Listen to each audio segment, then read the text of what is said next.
Good morning, students and everybody. Today, on 13 July, I am repeating my first lecture of accountancy, that is the meaning of partnership. I have made that video, but that video was very lengthy, so it is not possible to upload. तो आप लोग meaning देखिए partnership का। आपकी syllabus पूरा दो part में divide है, मेनली पार्टनरशिप और दूसरा कंपनी। तो जो पार्टनरशिप वाला पार्ट है आपकी पहली फर्स्ट बुक, उसमें पार्टनरशिप से रिलेटेड सारी चीज़ें आप पढ़ेंगे कि कैसे उसके अकाउंट तैयार होते हैं अलग अलग कंडीशंस में। अब पहले आपको पार्टनरशिप का मीनिंग बता रहा हूँ। पार्टनरशिप के मीनिंग के बारे में आप बिज़नेस स्टडीज़ में पढ़ चुके हैं 11th क्लास में। अभी मैं थोड़ा सा आपको रिपीट कर रहा हूँ। पार्टनरशिप की सबसे अच्छी डेफिनेशन आपको पार्टनरशिप एक्ट 1932 में देखने को मिलती है। पार्टनरशिप से रिलेटेड जो कानून नियम बनाए गए हैं वो ईयर 1932 में बनाए गए थे, तो उस समय का जो बनाया हुआ कानून है उसको हम कहते हैं पार्टनरशिप एक्ट 1932।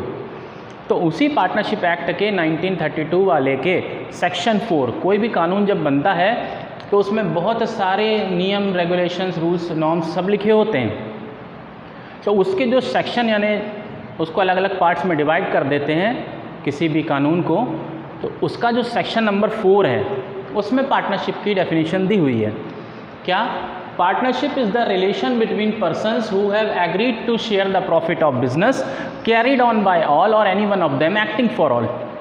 मतलब कानून के अनुसार पार्टनरशिप का मतलब होता है कि दो या दो से ज़्यादा लोग मिलकर जब बिजनेस करते हैं विच इज़, और साथ में उसका प्रॉफिट शेयर करते हैं और लॉस भी शेयर करते हैं, of business carried on by all, जिसको सब चला रहे हों, या any one of them acting for all, या उनमें से कोई एक सबके लिए काम कर रहा हो। पार्टनरशिप में आपने टाइप्स ऑफ पार्टनर देखे थे 11th क्लास में, जिसमें स्लीपिंग पार्टनर, एक्टिव पार्टनर, अलग अलग टाइप्स थे पार्टनर के। तो ज़रूरी नहीं है कि सारे पार्टनर बिजनेस में बराबर से हिस्सेदारी करें, बराबर से देख रेख करें, बिजनेस को संभालें। इसलिए वो कह रहे हैं कि which is carried on by all, या तो सब कर रहे हों, और एनी वन ऑफ देम, या उनमें से कोई एक, एक्टिंग यानी सबके लिए, एक्टिंग फॉर ऑल, सबके लिए काम कर रहा हो।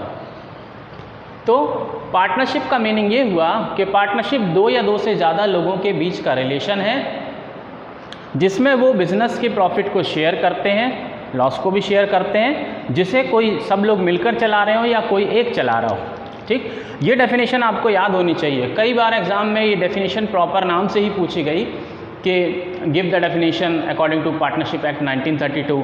कई बार एमसीक्यू में ऑब्जेक्टिव टाइप में ये क्वेश्चन आया कि भाई जो पार्टनरशिप एक्ट है 1932 का, उसके किस सेक्शन में इसकी डेफिनेशन दी है, तो वो सेक्शन 4 है। तो ये आपको याद होनी ही चाहिए। एक पार्टनरशिप की डेफिनेशन और दूसरा कंपनी की डेफिनेशन जो कंपनीज एक्ट 1956 में दी है, ये दो चीज़ें तो आपको याद होनी ही चाहिए। वाइवा भी आगे आपका होता है, प्रोजेक्ट वर्क आपका बनेगा, उसमें ये सब चीज़ें बहुत पूछी जाती हैं जो थ्योरेटिकल सब चीज़ें हैं। मेन एग्ज़ाम में आपको न्यूमेरिकल क्वेश्चन ज़्यादा आते हैं, थ्योरी कम आती है, तो आपका फोकस न्यूमेरिकल क्वेश्चन पे होना चाहिए। लेकिन थ्योरी भी आती है। जो बच्चे कमज़ोर हैं पढ़ाई में, उनको यही थ्योरी वाले ऑब्जेक्टिव टाइप या छोटे मोटे जो क्वेश्चंस आते हैं, उन्हीं क्वेश्चंस को करने से वो पास भी हो जाते हैं। जो ब्रिलियंट बच्चे हैं, बहुत अच्छे हैं, वो अगर सिर्फ न्यूमेरिकल करेंगे, थ्योरी पे ध्यान नहीं देंगे। मैं यहाँ पर सब कुछ याद करने के लिए नहीं कह रहा हूँ, मैं यहाँ पर सीखने और समझने के लिए कह रहा हूँ कि जो बहुत ब्रिलियंट बच्चे हैं, अगर वो थ्योरी को ठीक से सीखेंगे, समझेंगे नहीं, तो वो फिर बहुत कम मार्क्स पे रह जाएंगे। अगर अच्छे आपको मार्क्स चाहिए तो थ्योरी आपको समझनी पड़ेगी, आपको याद रखनी पड़ेगी। अब इसी डेफिनेशन को बेस बनाकर फीचर, एलिमेंट या कैरेक्टरिस्टिक्स ऑफ पार्टनरशिप तैयार हुए हैं। पहला फीचर है 2 और मोर पर्सन। पार्टनरशिप में कम से कम 2 लोग होते हैं। जनरल पार्टनरशिप, नॉर्मल पार्टनरशिप में कम से कम 2 लोग होते हैं, और ज़्यादा से ज़्यादा मैक्सिमम 50 होते हैं।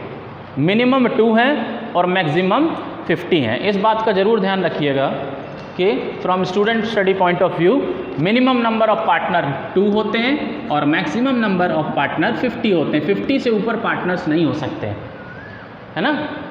दूसरा, एग्रीमेंट। पार्टनरशिप एग्जिस्टेंस में आती है एग्रीमेंट के बाद। वो एग्रीमेंट कैसा भी हो सकता है, ओरल यानी कि वर्बल हो सकता है, रिटन यानी कि पार्टनरशिप डीड हो सकती है, या फिर म्यूचुअल अंडरस्टैंडिंग यानी आपसी समझ, कोई बातचीत नहीं हुई, बस हम आपसी समझ से, जैसे दोस्त लोग मिल गए आपस में या चाचा मामा के लड़के ही मिलके बिजनेस करने लगे, कोई चीज़ क्लियर नहीं है, जैसा होगा उसी समय देख लेंगे, तो उसको बोल देते हैं हम म्यूचुअल अंडरस्टैंडिंग।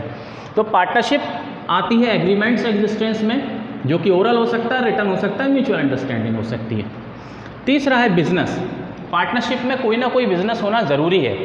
अगर कुछ लोग कहीं इकट्ठा हो जा रहे हैं तो हम उसको पार्टनरशिप नहीं कहेंगे बिना किसी कारण के। अगर कुछ लोग जमा हो गए तो उसे हम पार्टनरशिप नहीं कहेंगे। बिजनेस होना ज़रूरी है। और दूसरी चीज़, प्रॉफिट मोटिव भी होना चाहिए। अगर आपने ऐसा कोई बिजनेस स्टार्ट किया जिसका मोटिव प्रॉफिट नहीं है, समाज सेवा है, देशभक्ति है, दोस्ती यारी, कुछ भी हो सकता है, लेकिन अगर प्रॉफिट उसका मोटिव नहीं है तो उसको भी हम पार्टनरशिप नहीं कहेंगे। बिजनेस होना ज़रूरी है और प्रॉफिट मोटिव होना ज़रूरी है, ये इसका कैरेक्टरिस्टिक्स है। फोर्थ है sharing of profit. Partners profit को शेयर करते हैं, लॉस को भी शेयर करेंगे, और जो भी उनका तय हुआ है बातचीत पहले से एग्रीड रेशियो में, उस रेशियो में बांटते हैं। अगर रेशियो कोई डिसाइड नहीं हुआ तो सब इक्वल बांटेंगे, ये कानून है, ये लॉ है सरकारी, कि अगर कोई रेशियो डिसाइड नहीं हुआ तो सभी पार्टनर का शेयर इक्वल होगा, वरना जो है रेशियो उनका डिसाइड हुआ था, जिस हिसाब से बंटवारे की बात हुई थी, उसी हिसाब से प्रॉफिट बांटा जाएगा और लॉस भी उसी हिसाब से बांटेंगे। थर्ड है प्रिंसिपल एंड एजेंट। हर पार्टनर अपने आप में एक प्रिंसिपल भी होता है, यानी मेन प्रधान हेड, और एक एजेंट भी होता है। एजेंट का मतलब क्या है कि कहीं अगर फर्म को रिप्रेजेंट करना है, जैसे कहीं कोई मीटिंग हो रही है और फर्म के पास में इनविटेशन आया या फर्म से कोई पार्टनर जाता है, तो पार्टनर जो जाएगा वो फर्म की तरफ से रिप्रेजेंटेटिव है, तो वो प्रिंसिपल ही कहलाएगा। यानी अगर वो वहाँ कोई एग्रीमेंट साइन करता है तो उसमें सारे पार्टनर बंध जाएंगे। वो अपने आप में प्रिंसिपल है हर पार्टनर, और हर पार्टनर अपने आप में एजेंट भी है। मतलब अगर एक व्यक्ति सारा बिजनेस का कॉन्ट्रैक्ट साइन कर रहा है या देख रहा है तो वो प्रिंसिपल हो गया, बाकी सारे एजेंट हो गए। इसलिए बोलते हैं कि हर पार्टनर अपने आप में प्रिंसिपल भी है और एजेंट भी है। जो मेन कोई भी पार्टनर अगर हेड है या कोई पार्टनर अगर पूरा बिजनेस संभाल रहा है, बाकी लोग उसके अंडर में काम कर रहे हैं, तो वो एजेंट कहलाने लगेंगे, होते वो भी पार्टनर ही हैं, है ना। तो हर पार्टनर अपने आप में प्रिंसिपल भी है और एजेंट भी है, ध्यान रखिएगा, प्रिंसिपल PAL। फिर है कैरीड ऑन बाय ऑल और any one of them acting for all. ये लोग जो बिजनेस करते हैं वो या तो सब मिलकर चलाते हैं या उनमें से कोई एक सबके लिए काम करता है। तो ये थे फीचर या कैरेक्टरिस्टिक्स, ये आपको डेफिनेशन में ही मिल जाएंगे। 2 और more person, relation between persons, agreement ये रहा, agreed to share profit, business, profit motive, ये सब आपको इसमें मिल जाएंगे। अब दूसरा टॉपिक है इसी पार्टनरशिप में, राइट्स ऑफ अ पार्टनर।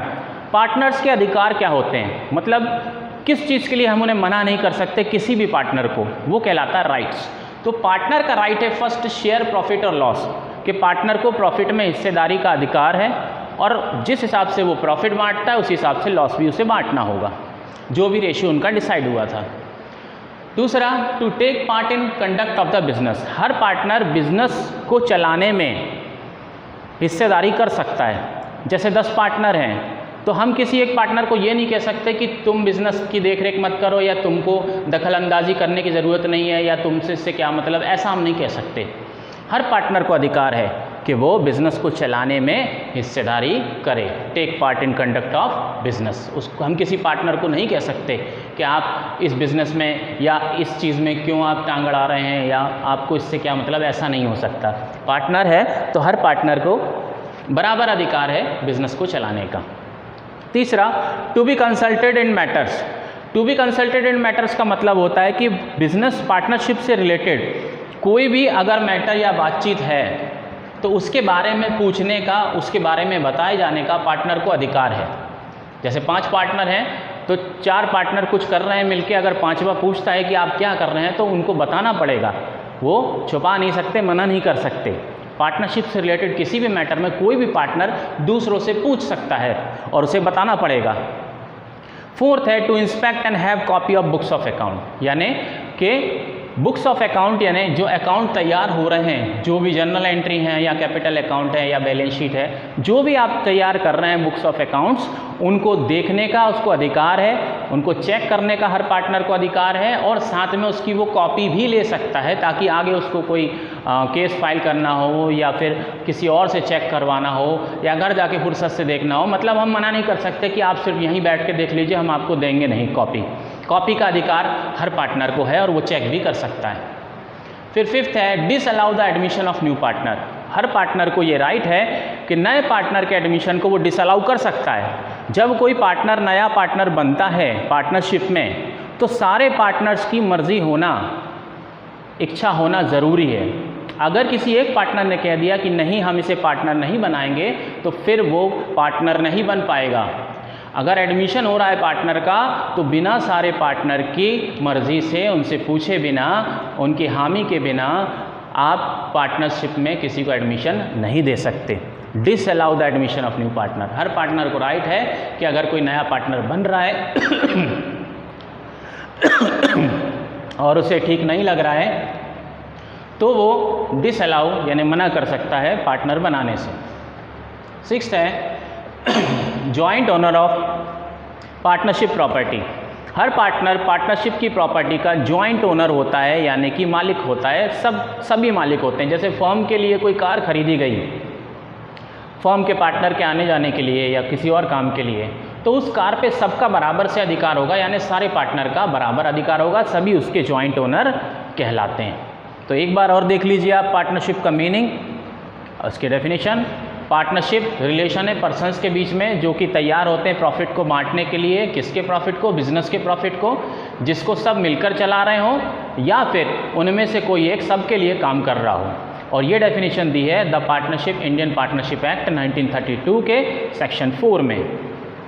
फिर है फीचर, एलिमेंट्स और कैरेक्टरिस्टिक्स ऑफ पार्टनरशिप। इसमें 2 या 2 से ज़्यादा लोग होते हैं। ज़्यादा मतलब मैक्सिमम बस 50 हो सकते हैं। 50 से ज़्यादा पार्टनर्स पार्टनरशिप में नहीं हो सकते हैं। एग्रीमेंट होता है इनके बीच में, चाहे ओरल हो चाहे रिटर्न हो, जिसको पार्टनरशिप डीड कहते हैं, या म्यूचुअल अंडरस्टैंडिंग हो। फिर थर्ड है बिजनेस होता है, कोई ना कोई बिजनेस ये लोग जरूर करते हैं और उनका मोटिव प्रॉफिट का होता है। प्रॉफिट के अलावा अगर कोई मोटिव है जिसको हम नॉट फॉर प्रॉफिट ऑर्गेनाइजेशन भी कहते हैं तो वो फिर पार्टनरशिप नहीं कहलाएगा, है ना। फिर शेयरिंग ऑफ प्रॉफिट्स है, प्रॉफिट ये लोग बांटते हैं जो भी पहले से रेशियो तय हुआ था। रेशियो के बारे में आगे हम आपको डिटेल में बताएंगे क्या होता है, ये बहुत इंपॉर्टेंट चीज़ है, आगे बनेगा। प्रिंसिपल एंड एजेंट, हर पार्टनर अपने आप में प्रिंसिपल भी होता है और एजेंट भी होता है फर्म का। बिजनेस सभी लोग मिलकर चलाते हैं या उनमें से कोई एक सबके लिए करता है। राइट्स ऑफ पार्टनर में फर्स्ट है प्रॉफिट या लॉस में हिस्सेदारी करने का अधिकार होता है हर पार्टनर को। हर पार्टनर को बिजनेस को चलाने का, बिजनेस की देखरेख करने का अधिकार होता है। थर्ड है पार्टनरशिप से रिलेटेड किसी भी मैटर में दूसरे पार्टनर से सवाल जवाब करने का, पूछने का, बताने का अधिकार उसको होता है। फोर्थ है to inspect and have a copy of books of account, के अकाउंट्स को वो कभी भी चेक कर सकता है और उसकी कॉपी भी ले सकता है। फिफ्थ है disallow the admission of new partner, कि नए पार्टनर का एडमिशन वो होने से हर पार्टनर मना कर सकता है। उसके पास राइट है कि अगर उसको ठीक नहीं लग रहा है तो किसी भी पार्टनर अगर नया एडमिशन हो रहा है तो वो उसे मना कर सकता है और बिना उसकी मर्जी के एडमिशन नहीं होगा।